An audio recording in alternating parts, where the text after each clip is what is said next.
ada indikasi keberpihakan, ada indikasi ketidaknetralan daripada penyelenggara. Sebenarnya kalaupun tidak bisa mencetak surat suara sebagaimana ketentuan yang sudah disebutkan tadi, pada saat melipat suara kan bisa ditutup dengan kertas kosong ya, di 02 itu, sehingga surat suaranya tetap mengakomodir kotak kosong tadi. Tapi inovasi itu tidak dilakukan. Salah satu yang disebut dengan pasangan calon tunggal itu adalah kalau ada yang didiskualifikasi dalam proses tahapan. Nah, ini sudah masuk Banjarbaru kategori itu. Maka kita acu lagi kepada aturan itu bahwa kalau itu terjadi maka sudah masuk kategori kotak kosong. Menetapkan bahwa suara orang lain tidak sah itu menurut saya itu pidana tuh.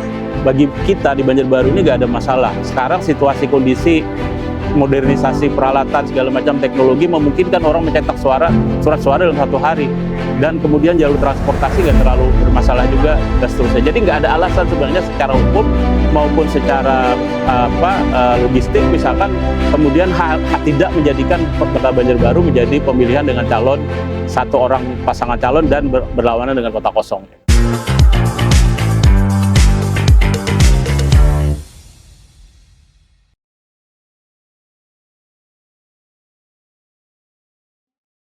Assalamualaikum warahmatullahi wabarakatuh.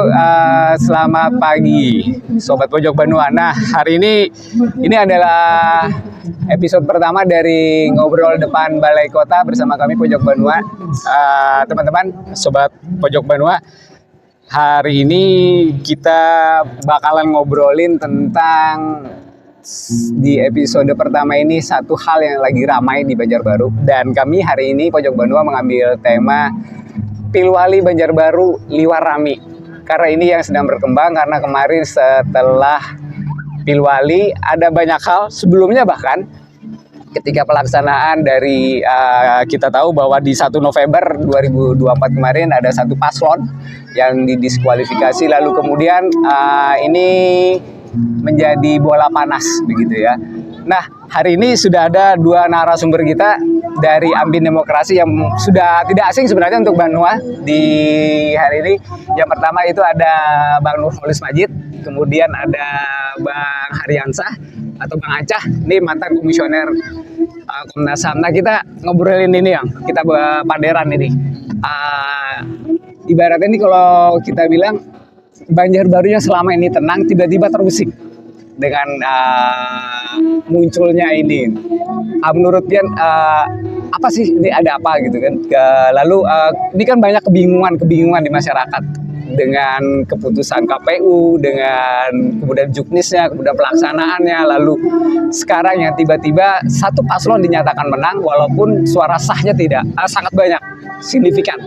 Silakan Mbak Nurholis Majid dulu. Gitu, ya. Karena ada momen pilkada ya. Ya. Tadi temanya menarik. Apa tadi?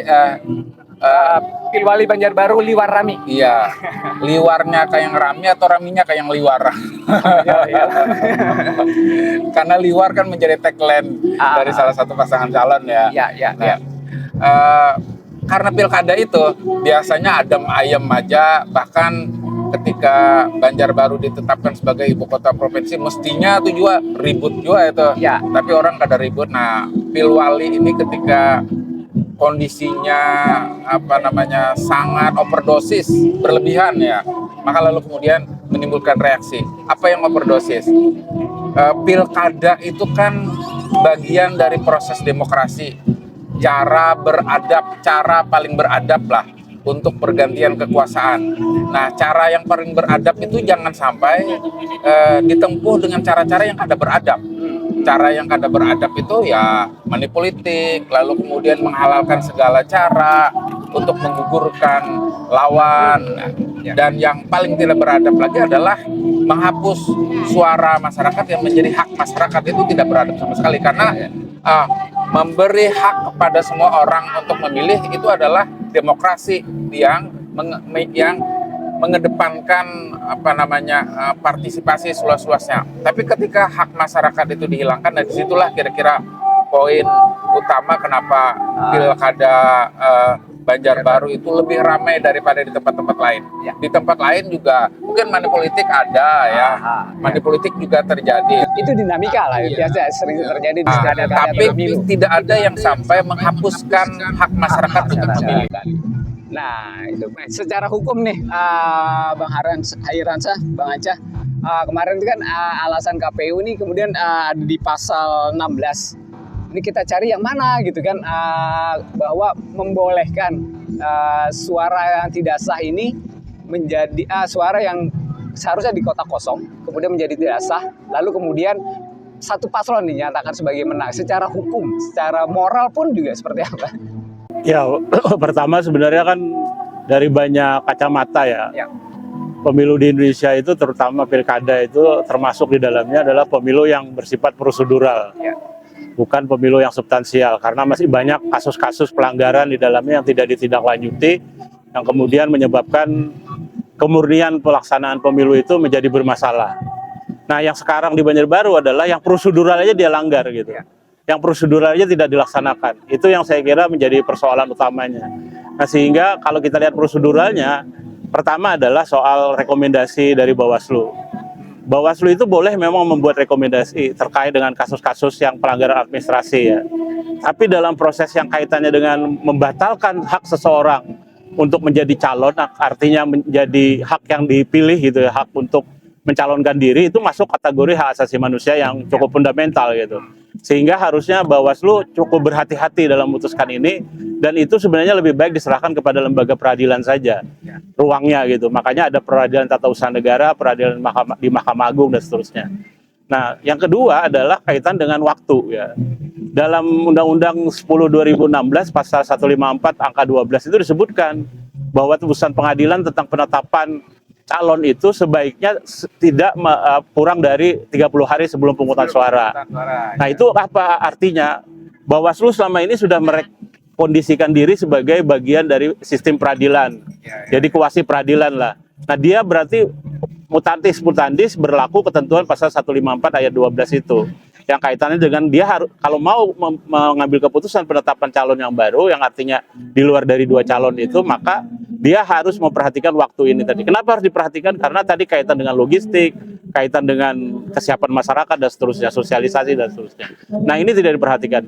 Kemudian kalaupun ini akhirnya ditindaklanjuti oleh KPU kabupaten gitu ya, maka problemnya adalah KPU kabupaten itu punya ruang sebenarnya cukup untuk mengkaji lebih lanjut. Ada waktu 7 hari, bukan 3 hari, 7 hari untuk mengkaji, dan boleh menolak rekomendasi itu kalau ada hal-hal yang dianggap tidak sesuai dengan ketentuan perundang-undangan, termasuk tadi soal pasal 154 tadi misalkan, bisa jadi pertimbangan KPU gitu untuk tidak melaksanakan putusan tadi. Dan termasuk bisa dengan menggiring atau mengajak partisipasi masyarakat untuk melakukan audiensi publik, mengajak publik untuk berbicara dan seterusnya terkait dengan masalah ini, terutama kepada ahli-ahli misalkan, untuk dapat masukan. Jadi bukan KPU sewenang-wenang langsung melakukan putusan gitu. Nah, kemudian kalaupun akhirnya putusan ini dilakukan sebagai sebuah konsekuensi dari rekomendasi tadi, dia harus mengacu kepada undang-undang. Undang-undangnya pasal 54C itu menyebutkan bahwa di Undang-Undang 10/2016, kalau kemudian salah satu yang disebut dengan pasangan calon tunggal itu adalah kalau ada yang didiskualifikasi dalam proses tahapan. Nah, ini sudah masuk Banjarbaru kategori itu. Maka kita acu lagi kepada aturan itu bahwa kalau itu terjadi maka sudah masuk kategori kotak kosong. Maka surat suaranya harus calon yang tidak dibatalkan plus kotak kosong.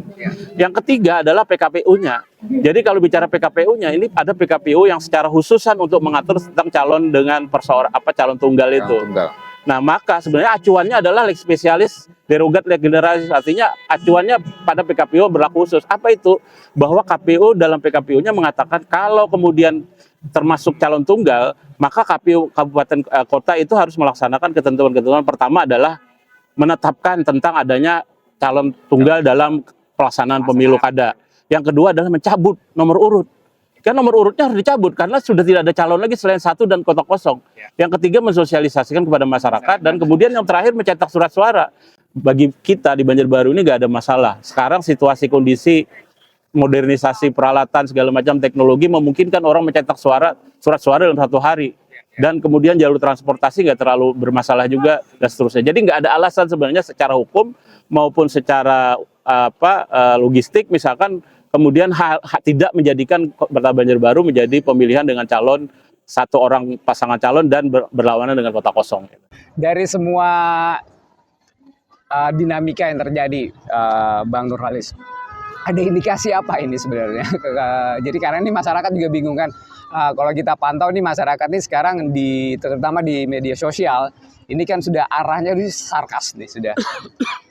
Ada banyak tuduhan-tuduhan gitu kan, dan akhirnya menempatkan KPU menurut rasa di ujung tanduk nih, all eyes on KPU, jadi kan seperti itu. Nah, menurut kan ada apa ini ya?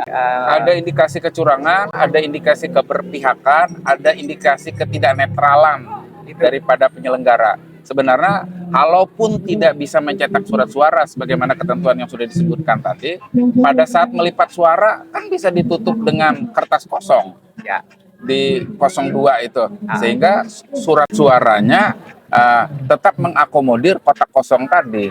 Tapi inovasi itu tidak dilakukan. Jadi ditempel dengan kertas kosong kan bisa pada saat melipat suara-suaraan. Ya, ya. Kan suara-suara semuanya dilipat tuh. Ya, ya, Nah, ya. pada saat melipat itulah ditempel dengan kertas kosong. Sangat mungkin inovasi itu kalau mau. Tapi ketika tidak mau, nah maka saya curiga tadi ada ketidaknetralan, ada keberpihakan, ada rekayasa yang memang sejak awal untuk memenangkan salah satu pasangan calon dan di situs KPU masih menampilkan nama Aditya dan Seth Abdullah. Di penghitungan suara itu namanya seharusnya kan kalau hanya digital saja bisa mengubah dan menghilangkan nama gitu kan seharusnya. Ya, di surat suara dengan berbagai alasan tidak bisa dihapuskan, di digital itu sangat mudah sekali dihapuskan kan. Ya.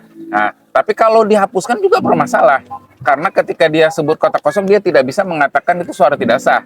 Jadi dia betul saja tetap mencantumkan gambar itu untuk mengatakan bahwa itu tidak sah mencoblos yang sudah didiskualifikasi. Ya. Nah, menetapkan bahwa suara orang lain tidak sah itu menurut saya itu pidana tuh, karena dia menghilangkan hak orang lain, hak dasar yang melekat pada setiap orang untuk memberikan suaranya, itu pidana. Dan yang bisa dipersoalkan adalah siapa yang membuat aturan SK 1774 yang menyebabkan suara itu menjadi tidak sah. Di situ.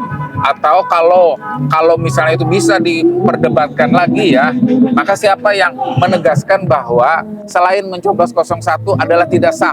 Nah, itu karena yang dimaksud dengan tidak sah itu adalah sesuatu yang disebabkan karena kekurangan pengetahuan atau karena kesengajaan. Bisa itu menjadi tidak sah. Tapi kalau orang yang berpengetahuan, profesor, doktor misalnya, apalagi Banjarbaru ini tingkat pendidikannya tinggi sekali, PM-nya tinggi sekali, orang yang sekolahnya banyak sekali ya. Lalu kemudian ketika dia datang ke TPS dan suaranya tidak sah, berarti ada sistem yang menyebabkan hilangnya hak orang dalam memilih. Nah, itu harus diusut. Harus diusut karena ini bagian dari penghapusan hak asasi manusia. Baik, Sobat Pojok Banua, demokrasi dari rakyat, untuk rakyat, dan oleh rakyat. Kita akan terus ngobrolin ini di Ngobrol Depan Balai Kota. Ngobrol Depan Balai Kota, teman-teman, Sobat Pojok Banua, kita kembali lagi dan tentunya masih di sini di keramaian Lapangan Murjani, tepat di depan Balai Kota. Kita masih ngobrolin tentang bagaimana pilkada di Banjarbaru. Jadi temanya kita masih Pilwali Banjarbaru Liwar Rami. Nah, kita kembali ke para narasumber kita, ke Bang Ancah lagi nih. Ini secara hukum, kalau kita lihat kan sebenarnya demokrasi ini harusnya pesta rakyat. Ada keterlibatan masyarakat, begitu kan? Nah, dan kemudian ada jaminan kebebasan masyarakat. Ketika ini dikebiri, katakanlah begitu. Ketika ini di demokrasinya disuntik mati, apa sih yang harus dilakukan oleh masyarakat? Kita tahu banyak menyebutkan bahwa Banjarbaru adalah masyarakat pemilih yang cerdas. Sebagai masyarakat yang cerdas, apa yang harus ditempuh oleh masyarakat Banjarbaru yang merasa suaranya dirampok, katakanlah begitu? Ya, pertama saya kira 27 November tadi sudah menunjukkan kecerdasan pemilih di Banjarbaru. Karena walaupun dikatakan bahwa ini tidak sah, mereka tetap datang ke TPS dan menggunakan suaranya untuk memilih tidak sah daripada harus menghilangkan hak mereka. Jadi sebenarnya ini bukan persoalan mendukung kepada salah satu calon dari dua calon yang ada sebenarnya, tapi soal marwah, harga diri masyarakat yang diambil, diamputasi haknya gitu. Sehingga 27 November mereka menunjukkan kami melawan. Itu yang harus dimaknai sebagai sebuah proses demokrasi yang ada di Banjarbaru. Jadi artinya bahwa itu salah satu sudah yang bisa dilakukan oleh masyarakat Banjarbaru. Yang kedua adalah mereka bersuara. Itu yang paling penting saya kira. Terus menyuarakan ini, terus melakukan upaya-upaya dalam rangka untuk memulihkan hak mereka. Karena dalam konteks hak asasi manusia misalkan, jika terjadi pelanggaran hak asasi manusia, maka negara itu wajib memulihkannya. Dan masyarakat berhak untuk memperjuangkannya. Dan itu bagian dari hak berpendapat, hak berekspresi masyarakat yang juga harus dilindungi oleh undang-undang. Jadi nggak boleh ada pihak-pihak yang menekan-nekan masyarakat, misalkan untuk tidak boleh bersuara, untuk tidak boleh berpendapat, apalagi kemudian ada upaya secara terstruktur misalkan untuk menghilangkan ruang-ruang itu dari kehidupan demokrasi masyarakat. Nah, saya kira itu yang pertama. Yang kedua adalah soal bahwa ada upaya-upaya yang bisa dilakukan dengan mengkonsolidasi kekuatan-kekuatan masyarakat di Banjarbaru. Salah satunya mereka misalkan membuat posko, misalkan kemarin ada posko untuk pengaduan terkait dengan tim Hanyar, Aram Manyarah misalkan dari Prof. Denny dan Pak Fajri misalkan yang kaitan dengan itu. Nah, saya kira itu bagian hak konstitusional yang digunakan secara benar gitu ya. Bahwa masyarakat yang merasa dirugikan, selain dia bisa menyuarakan, menyampaikan secara luas kepada publik baik melalui media sosial, media massa dan seterusnya, dia juga bisa menggunakan jalur hukum sebagai jalur yang konstitusional untuk mempersoalkan masalah ini. Jadi saya kira ini bagian dari proses kecerdasan berpolitik dan kemudian kecerdasan dalam berdemokrasi lah, kematangan dalam berdemokrasi. Baik. Nah, Bang Nurholis Majid, ini kan selama ini Banjarbaru tadi seperti kita katakan bahwa mungkin orang juga sepakat bahwa Banjarbaru dengan masyarakat pemilihnya yang cerdas, Banjarbaru yang selama ini tenang, kondusif, tiba-tiba terusik gitu ya. Sepakat tidak kalau kita mengatakan bahwa ini tiba-tiba Banjarbaru ada yang mengusik nih, masyarakat gelisah, bahkan penyelenggara pemilu yang seharusnya menciptakan pemilu damai, tiba-tiba damai ini kan tidak harus selamanya mungkin ada kerusuhan atau apa. Ini kan juga damai ini artinya ketika sudah mencoblos, pulang ke rumah, apapun hasilnya kita terima. Tapi ini kan terus ini secara perasaan mungkin warga pikirannya juga ini ada apa gitu kan. Bisa nggak kita katakan bahwa ini ada yang mengusik kedamaian ini? Iya, yang mengusiknya tentu saja ketidakadilan. Ketidakadilan. Ya, lalu kemudian ketidaknetralan dari penyelenggara itu yang, dan masyarakat yang berpendidikan tentu saja dia akan protes. Ya, protesnya sudah disampaikan tadi tanggal 27, mereka mau untuk memilih suara tidak sah. Padahal itu pasti dengan penuh tanda tanya. Kenapa seorang yang berpendidikan paham dengan pemilu, tetapi kemudian suaranya tidak sah? Oke lah, karena itu bagian dari pilihan yang harus ditentukan untuk menyalurkan apa yang menjadi suara masyarakat tadi ya. Nah, setelah itu tentu saja masyarakat yang berpendidikan tersebut tidak diam saja. Ada posko sudah dibentuk, ada protes di banyak tempat, di banyak wadah, dan protes-protes tersebut sebagai seorang berpendidikan tentu dengan saluran-saluran demokratis juga. Jadi mungkin akan menyampaikan kepada MK, akan menyampaikan kepada DKPP, akan menyampaikan kepada institusi-institusi, termasuk kalau misalnya ada unjuk rasa atau demonstrasi ya, menyampaikan kepada DPR sebagai perwakilan masyarakat, perwakilan rakyat, dan DPR hendaknya harus melihat karena mereka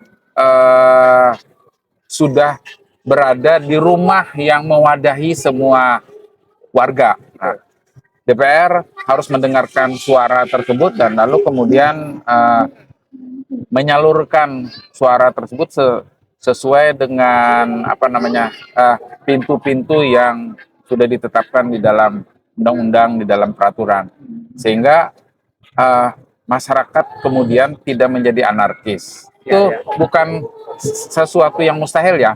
Walaupun tingkat masyarakatnya berpendidikan tinggi, tetapi ketika saluran demokrasinya terhambat, bukan tidak mungkin pilihan-pilihan anarkis juga akan diambil. Tapi tentu saja kita tidak ingin seperti itu ya, tidak menginginkan seperti itu. Sejauh saluran-saluran hukum, saluran-saluran institusi demokrasi tadi itu masih bekerja dengan baik, maka tindakan-tindakan anarkis itu tentu saja tidak akan diambil. Dan kabarnya besok itu ada aksi massa ya, ke DPR Banjarbaru, dan ini Bu Pian hadir bersama di situ. Kita pantau dulu ya. Kan bagi peran juga, jangan semua. Iya, jangan semua jalan gitu. Imbauan mungkin ya untuk mereka yang akan turun ke jalan. Dari Bang Ancah apa nih? Ya, pertama tentu dilakukan secara tertib ya, sesuai undang-undang lah. Itu bagian dari proses demokrasi kita. Kemudian tentu menyampaikan sesuai dengan koridor-koridor yang tersedia gitu kan. Harapan-harapannya disampaikan kepada DPR dengan baik gitu. Nah, yang berikutnya tentu aparat ya. Aparat tentu diharapkan mewadahi proses penyampaian aspirasi ini sebagai bagian dari hak konstitusional, hak asasi manusia yang harus dilindungi, bukan sebaliknya gitu ya. Dan kemudian tentu menciptakan situasi yang kondusif ya. Jangan berlebihan, kemudian jangan terlalu show post gitu ya. Misalkan yang demo 100, yang jaga 2000 misalkan, nggak mungkin itu show post gitu. Jadi cukup sedikit aja lah, karena ini masyarakat yang melakukan aksi ini adalah kelompok-kelompok masyarakat yang memang memahami haknya dan juga memahami kewajibannya. Kalau dari Bang Nurholis Majid? Iya, sampaikan aspirasinya ya dengan damai, tanpa ada tindakan anarkis. Lalu kemudian diharapkan partisipasinya lebih besar lagi. Kalau misalnya jumlah suara tidak sahnya itu besar, maka lalu kemudian aksinya juga merepresentasikan itu. Jadi kalau hanya 10, 20, 30 itu nanti orang bertanya-tanya juga, nih siapa nih yang melakukan ini. Kalau misalnya 500, 1000 misalnya, nah itu menggambarkan bahwa ini representasi dari suara tidak sah tadi. Bagian dari kegelisahan ya. Walaupun sebenarnya itu juga bersamaan itu media harus mendukung, media harus mengekspos ya kegiatan itu agar supaya publik secara lebih luas tahu bahwa ada kelompok yang tidak diam saja tapi menyuarakan kekecewaan mereka. Ya, walaupun catatannya sebenarnya tidak harus banyak ya. Artinya representasi itu bisa saja memang dari segi jumlah, tapi juga dari suaranya yang sudah disampaikan apa. Karena bahaya juga kalau kemudian semakin banyak orang itu semakin dari segi keamanan tentu harus manajemen keamanannya juga harus berhati-hati, karena tidak tahu kita ada pihak-pihak yang ingin memprovokasi segala macam kan, kalau masa ini cair juga bahaya. Jadi sebenarnya lebih baik mendengarkan apa yang disampaikan itu, baik banyak atau sedikit, kemudian baik itu yang penting isinya, bukan soal apa cara atau orangnya atau siapa yang melakukannya gitu. Jadi yang penting substansinya di situ. Ya, sekali lagi kita jumlahnya sedikit. Orang menganggap ini bayaran, main-main ya, tidak serius. Kalau Banjarbaru saya kira nih kalau Banjarbaru dari 27 November itu menunjukkan ada silent majority. Orang-orang yang lebih diam tapi bereaksi gitu. Jadi kalau yang muncul ke permukaan bisa saja sedikit, tapi yang di bawahnya lebih banyak yang mendukung gitu.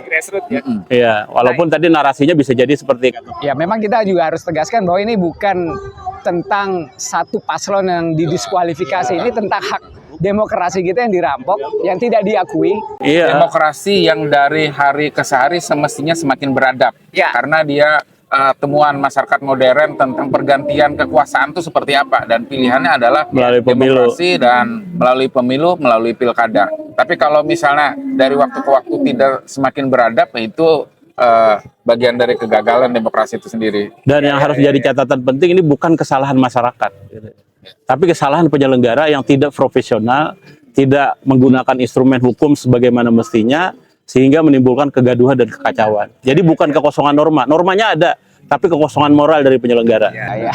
Nah ini Sobat Pojok Bono, kita ini saat ini berada tepat di kekosongan moral.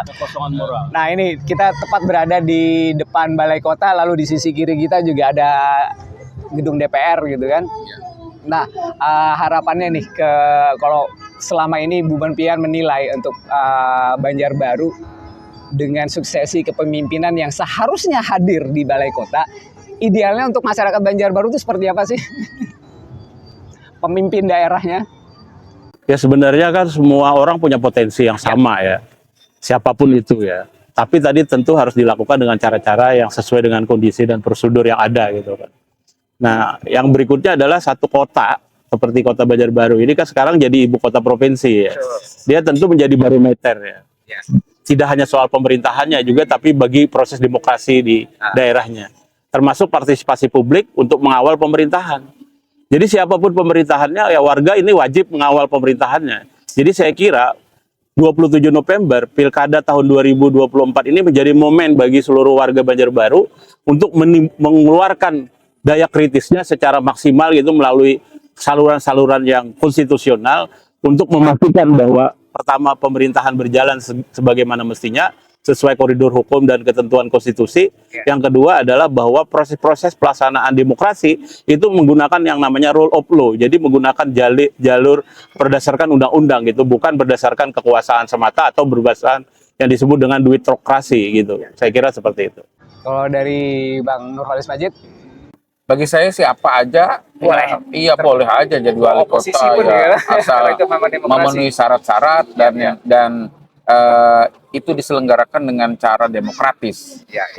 Tapi kalau misalnya paksa memaksa lalu kemudian merekayasa itu Banyak hal yang sudah ditutupi. mencederai demokrasi. Lebih baik kita kembali ke zaman barbar aja. Kita perang, ya kan, lalu kemudian kita hunus pedang, kita asah parang semuanya, dan lalu kemudian kekuasaan bisa dipergilirkan berdasarkan siapa yang paling kuat. Tapi ini demokratis lah, demokratis.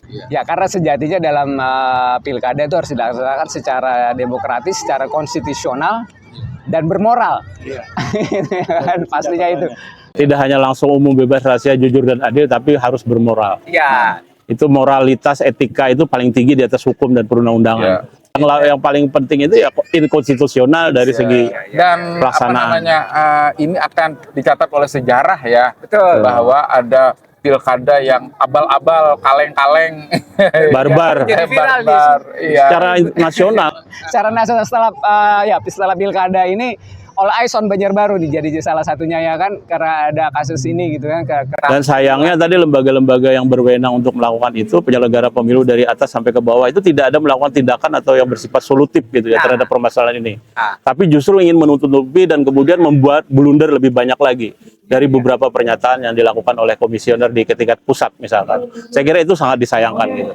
Nah, sehingga memang tidak ada cara lain, pemerintah harusnya mengambil alih proses ini karena sudah jelas-jelas di hadapan mata. Kemudian tentu ada mekanisme di Mahkamah Konstitusi, di Mahkamah Agung, di DKPP, di tingkat Bawaslu RI untuk mempermasalahkan ini secara pidana, secara etik, kemudian juga secara konstitusional gitu. Iya. Oke, closing statement kita karena sudah menuju akhir dari Bang Nurholis. Untuk closing statement di tema kita Pilwali Banjarbaru Liwar Rami. Lalu harapannya dengan masyarakat yang ingin berdemo mungkin besok. Pertama, masih ada waktu kalau ingin melakukan perbaikan ya. Siap. Masih ada waktu, aturan hukumnya juga masih mungkin. Bahkan agar supaya ini kembali kepada rel yang sebenarnya, maka panduan-panduannya juga ada secara hukum. Dan saya kira jangan sampai ini semakin parah, lalu kemudian menjadi catatan sejarah yang buruk bagi Pilwali di Kota Banjarbaru, karena ini adalah barometer bagi Kalimantan Selatan. Kalau di sini tidak bagus, curang dan segala macam, ini bisa diduplikasi di tempat-tempat lain, sayang sekali. Dan ini menjadi sorotan nasional karena ini dalam tahun ini kita banyak sekali mengalami musibah ya, bencana, problem ya. Ada OTT, ada Guru besar. kampus guru besar, lalu kemudian ada pilkada. Waduh, menambah-nambah catatan-catatan buruk tentang Kalimantan Selatan. Nah, karena itu masih ada waktu untuk memperbaikinya. Jangan sampai kita menjadi irasional dan tidak waras ya. Saya kira kalau tidak waras nih orang melihat ada nggak yang berpendidikan di sana. Pertanyaan orang seperti itu. Tapi kalau kita kembali kepada rel yang semestinya, saya kira masih memungkinkan untuk melakukan perbaikan-perbaikan. Dari semua problem yang terjadi di Kalimantan Selatan, tolong Banjarbaru jangan umpatan gitu. Gitu. Kalau dari Bang Anca. Ya, pertama tentu selamat kepada warga Banjarbaru yang sudah menunjukkan kewarasannya. 70 sekian persen itu sudah Potret waras ya. cukup lah, tidak perlu lagi ditambah-tambah. Bentuk kecerdasan. Bentuk kecerdasan yang luar biasa, dan itu harus dianggap sebagai sinyal positif dari masyarakat terhadap situasi demokrasi yang ada. Sehingga saya kira pertama semangat ini terus harus dipertahankan, semangat pantang mundur, harap menyerah, wajah sampai kaputing itu harus tetap digelorakan, karena itu bagian dari proses demokrasi di Indonesia yang untuk menuju pada Indonesia yang lebih baik. Jadi terus berjuang, terus semangat, terus gunakan saluran-saluran yang konstitusional untuk memperjuangkan hak-hak konstitusional yang ada di warga masyarakat Banjarbaru. Baik, Sobat Pojok Banua, saya Andi Arfian. Ini obrolan kita juga singkat sebenarnya, tapi cukup menarik. Semoga ini juga ada poin-poin yang bisa kita dapatkan. Terima kasih untuk Bang Nurholis Majid, Bang Haryansyah, dan Sobat Pojok Banua. Satu hal yang kita juga perlu catat dalam sebuah demokrasi, Vox Populi, Vox Dei, suara rakyat, suara Tuhan. Jadi ini juga sebuah pertimbangan untuk siapapun yang berada di atas rakyat untuk berpikir bahwa rakyatlah yang harus utama. Ketika suara rakyat menginginkan perubahan, berarti para pemimpin juga harus melaksanakan perubahan, karena suara rakyat adalah suara Tuhan. Vox Populi Opus Dei, saya Andi Arfian. Kita bertemu lagi di Ngobrol Depan Balai Kota episode berikutnya. Terima kasih. Wassalamualaikum warahmatullahi wabarakatuh.